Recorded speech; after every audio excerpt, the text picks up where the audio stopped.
मुख्यमंत्री पुष्कर सिंह धामी ने देहरादून सचिवालय में महत्वपूर्ण समीक्षा बैठक की, जिसमें सीएम ने यमकेश्वर, पौड़ी, श्रीनगर, चौबट्टा खाल, लैंसडाउन और कोटद्वार विधानसभा क्षेत्रों से जुड़ी घोषणाओं की समीक्षा की।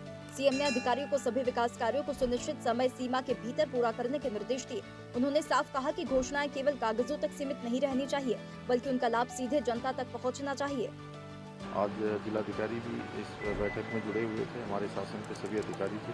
माननीय जनप्रतिनिधिगणों, माननीय विधायकगणों ने सभी अपने अपने क्षेत्र की यहाँ पर बातें रखी हैं, उन सभी के समाधान के लिए कहा है। मुख्यमंत्री पुष्कर सिंह धामी ने उत्तरकाशी के बड़कोट में हो रही श्रीमद् भागवत कथा में शिरकत की। सीएम ने कहा कि ऐसे कार्यक्रमों से आने वाली पीढ़ी को धार्मिकता और संस्कृति को जानने का मौका मिलता है। देवभूमि में देवभूमि का देवत्व बना रहना चाहिए। किसी भी कीमत पर इसके देवत्व के साथ हम कोई समझौता नहीं करेंगे। मुख्यमंत्री पुष्कर सिंह धामी ने कहा कि हमारी सरकार ने गुड गवर्नेंस का उत्तराखंड मॉडल स्थापित करते हुए पारदर्शिता और जवाबदेही सुनिश्चित करने के लिए भ्रष्टाचार मुक्त ऐप 1064 शुरू किया, जिससे भ्रष्टाचार के खिलाफ सीधी और प्रभावी कार्रवाई संभव हुई।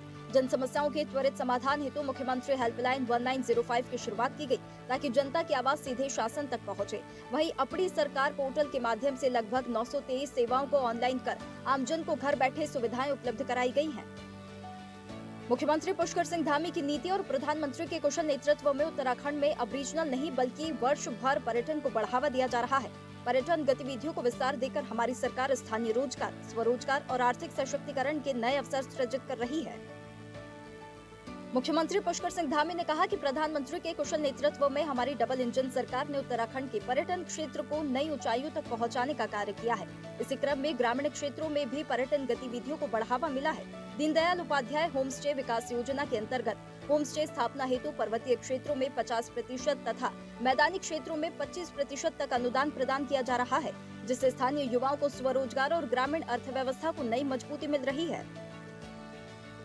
मुख्यमंत्री पुष्कर सिंह धामी ने समस्त प्रदेशवासियों को भगवान श्री हरि के परम भक्त, भक्ति, ज्ञान और धर्म के दिव्य संदेश वाहक ब्रह्मा जी के मानस पुत्र देवर्षि नारद की जयंती पर हार्दिक शुभकामनाएं दी है। सीएम ने कहा कि देवर्षि नारद जी का पावन चरित्र हमें सत्य, भक्ति, सेवा और सदाचार के मार्ग पर चलने की प्रेरणा देता है। आइए इस अवसर पर हम सभी अपने जीवन में सकारात्मकता, सत्कर्म और प्रभु भक्ति को आत्मसात करने का संकल्प लें। मुख्यमंत्री पुष्कर सिंह धामी ने केंद्रीय राज्य मंत्री सतीश दुबे को जन्म दिवस की हार्दिक बधाई दी है। सीएम ने कहा कि प्रभु श्री बद्री विशाल से आपके उत्तम स्वास्थ्य, सुदीर्घ व सुयशपूर्ण जीवन की प्रार्थना करता हूँ।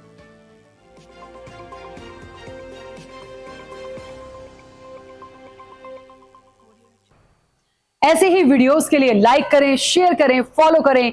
YouTube पर जाकर सब्सक्राइब कर बेल आइकन दबाना ना भूलें और ताजा अपडेट्स के लिए swedeshlive.com पर जरूर जाएं।